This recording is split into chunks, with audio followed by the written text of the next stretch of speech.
Assalomu alaykum. Bugun sizlar bilan PSB va CSB javoblari va markazlashtirilgan CSB javoblarini qidiramiz. Buning uchun biz Telegramga kirib olib,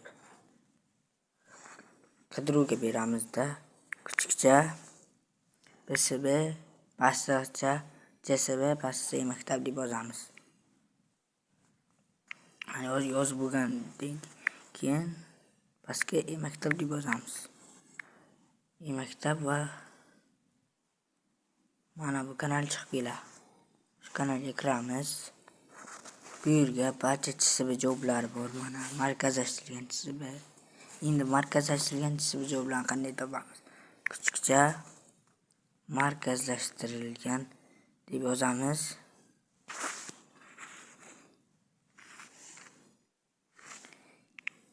Markazlashtirilgan pastgacha CSB deb yozsak kanal chiqib keladi. Shu kanalga kirsanglar mana 3-chorak CSB javoblari bor. Mana 3-chorak CSB javoblari. Shunday qilib